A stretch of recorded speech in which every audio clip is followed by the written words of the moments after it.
নমস্কার বন্ধুরা, বাঙালির ঘরকন্যায় সকলকে স্বাগত। আজকে আমি তোমাদের পুর ছাড়া অর্থাৎ পুর ভরার যে কষ্ট সেটা ছাড়া কিভাবে আলুর পরোটা করতে হয় সেটা দেখাবো।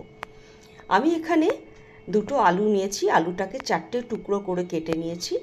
এবার এটা কুকারের মধ্যে দিয়ে সামান্য জল দিয়ে আমি 3টে সিটি দিয়ে নেব, তাহলে আলুটা সম্পূর্ণভাবে সিদ্ধ হয়ে যাবে।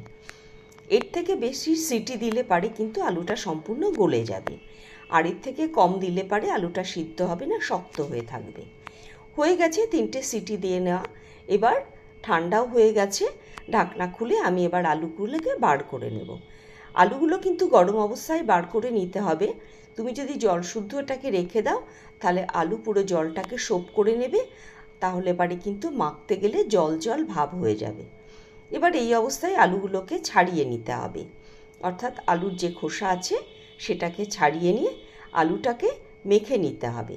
যেহেতু এটা উষ্ণ গরম রয়েছে সেই জন্য আমি হাতা দিয়ে এটাকে ভালো করে পেস্ট করে নিচ্ছি। তোমরা চাইলে এটা গ্রেটারের মধ্যে দিয়েও কিন্তু এটা ঘষে নিতে পারো। আলুটাকে এমনভাবে মাখতে হবে যেন এর মধ্যে কোনো রকম দানা না থাকে। হাত দিয়ে খুব ভালো করে চটকে এটাকে সম্পূর্ণ একদম মিহি করে মেখে নিতে হবে। এবার এর মধ্যে মিশিয়ে দিতে হবে কিছু উপকরণ। সামান্য পরিমাণে স্বাদ অনুযায়ী লবণ দিতে হবে, 1 চামচ মতো আদা আর কাঁচা লঙ্কা বাটা, একটুখানি চাট মশলা, একটুখানি গোলমরিচের গুঁড়ো। এটা দিয়ে আগে ভালো করে মিশিয়ে নিয়ে তারপরে দিতে হবে 1 মুঠো ধনে পাতা। এই সব কিছু দিয়ে খুব ভালো করে এটাকে মেখে রাখতে হবে। এবার আমি নিয়ে নেব 2 কাপ আটা বা ময়দা। আমি এখানে 1 কাপ আটা নিয়েছি, 1 কাপ ময়দা নিয়েছি। তোমরা যে কোনো একটা কিছু দিয়ে করতে পারো, অর্থাৎ 2 কাপ আটাও নিতে পারো বা ময়দাও নিতে পারো। দিয়ে দিলাম সামান্য একটুখানি লবণ আর 1 চা চামচ চিনি। আর আমি এখানে 1 চামচ ঘি, দেশি ঘিকে গরম করে নেব। এইটা গরম অবস্থায়, উষ্ণ গরম অবস্থায় যদি এই ঘিটা দিয়ে তুমি মাখো না তাহলে পারে কিন্তু ভীষণ নরম হবে। আগে শুকনো উপকরণগুলো ভালো করে মিশিয়ে নিতে হবে। মিশিয়ে নেওয়ার পরে এবার ওই গলে যাওয়া ঘিটা দিয়ে এটাকে খুব ভালো করে ময়ান দিতে হবে। এবার এই ময়ানটা যত সুন্দর দেবে তত সুন্দর কিন্তু তোমার পরোটাটা নরম হবে। এবার সব কিছুকে ভালো করে মিশিয়ে নিয়ে সুন্দর করে ময়ান দিতে হবে। তোমরা জানোই ময়ানটা কিভাবে দিতে হয় এবং পারফেক্ট ময়ান কি করে হয়েছে সেটাও কিভাবে বোঝা যায়। যখন এইভাবে হাতের মধ্যে দলা হয়ে যাবে তখন বুঝতে হবে যে এটা পারফেক্ট ময়ান হয়ে গেছে। এবার ওই মেখে রাখা আলুটা আমি এই ময়দা আটার মধ্যে দিয়ে দেব। দিয়ে এটা দিয়ে আগে খুব ভালো করে মেখে নেব। আগে কিন্তু জল দেবে না, তাহলে কিন্তু আটাটা একদম নরম হয়ে যাবে। আগে আলুটা দিয়ে খুব ভালো করে মেখে নিতে হবে। তারপরে যদি তোমার প্রয়োজন হয় তাহলে উষ্ণ গরম জল তুমি অল্প অল্প করে এর মধ্যে দিতে পারো। আমি দেখো মেখে নিয়েছি, এখন এটা শক্ত হয়ে আছে, তাই উষ্ণ গরম জল আমি একটুখানি করে নিচ্ছি আর এইভাবে আটাটাকে মেখে নিচ্ছি। ঠিক এইভাবেই আটাটাকে মেখে নিতে হবে। এটাকে এমনভাবে মাখবে এটা যেন খুব শক্তও না হয় আবার খুব নরমও না হয়, ঠিক সেইভাবেই এটাকে মেখে একটা ডো করে নিতে হবে। হয়ে গেছে আমার এটা। এবার একটু ওপর দিয়ে সাদা তেল আমি বুলিয়ে নিলাম যাতে এটা শুকিয়ে না যায়। এরপরে এটাকে ঢাকা দিয়ে মিনিট 5 জন্য আমি এটাকে রেখে দেব। সেই ফাঁকে আমি একটুখানি আলুর তরকারি বানিয়ে নেব। মিনিট 5 পর আমি এটাকে আবার একটুখানি ভালো করে দলে নিচ্ছি। নিয়ে এটার থেকে প্রথমে 2টো ভাগ করে নেব। দিয়ে একটা ভাগকে হাত দিয়ে ভালো করে লম্বা করে নিয়ে তারপরে তার থেকে প্রমাণ সাইজের লেচি কেটে নেব। লেচিটা একটু বড় করে কাটবে, কারণ এই ধরনের পরোটাগুলো সাধারণত একটুখানি মোটা হয়, সেই হিসাবে লেচিগুলোকে তৈরি করে নেবে। এবার লেচিগুলো হয়ে যাওয়ার পর হাত দিয়ে ঘুরিয়ে ভালো করে এরকম গোল করে নিতে হবে।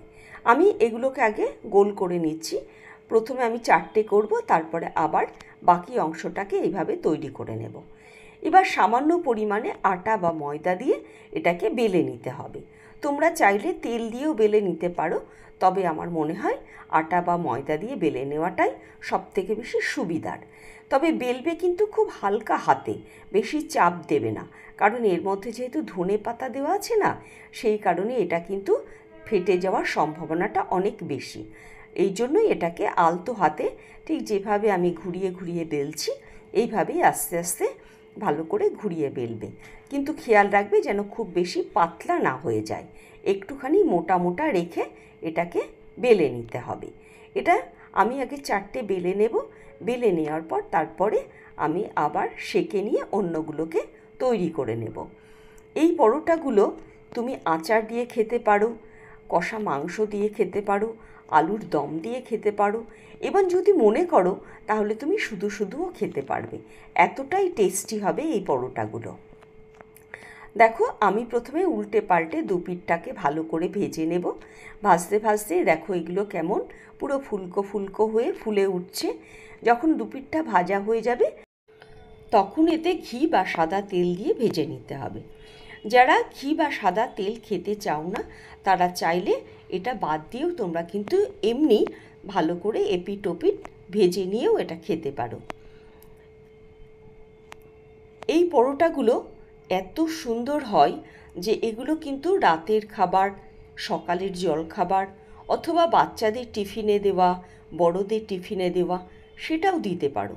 আবার যদি মনে করো কোথাও বাইরে ট্যুর করতে যাচ্ছ সেখানে তুমি এগুলোকে ভেজে নিয়ে যেতে পারো। এগুলো মোটামুটি 2 দিন খুব ভালো থাকবে।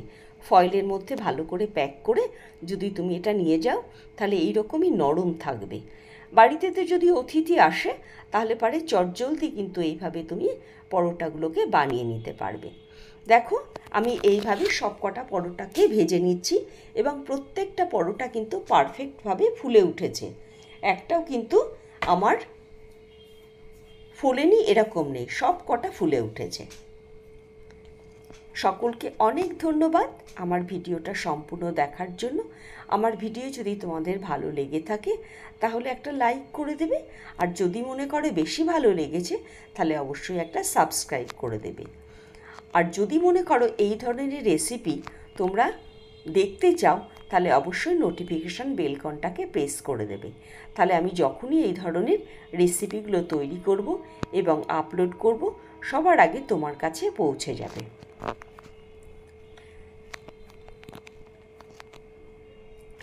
সকলে ভালো থাকবে, সুস্থ থাকবে। আমার ভিডিও দেখে তোমাদের কার কেমন লেগেছে সেই মতামতটা দিয়ে অবশ্যই জানাবে। তাহলে আমি আরও বেশি উৎসাহ পাবো, আরও নতুন নতুন ভিডিও তোমাদের জন্য তৈরি করব। দেখো কতটা নরম হয়েছে। আমি এখানে 2 ধরনের নিয়েছি, একটা আচার নিয়েছি আর একটা আলুর তরকারি নিয়েছি। দুটো দিয়েই কিন্তু এই পরোটাগুলো খাওয়া যাবে। এটা এতই টেস্টি যে একবার যদি তুমি খাও তাহলে তোমার মনে হবে মাঝে মধ্যেই এইভাবে বানিয়ে নিয়ে খেতে। কারণ এটা খুব একটা ঝামেলা নেই, খুব একটা কিন্তু কষ্টকর নয়, খুব চটজলদি এটা তৈরি হয়ে যায়। তাহলে আজকের ভিডিও আর দীর্ঘায়িত করছি না, আজকের ভিডিও এখানেই শেষ করছি। তোমাদের সঙ্গে আবার দেখা হবে নতুন আর একটা ভিডিও নিয়ে, নতুন আর একটা রেসিপি নিয়ে।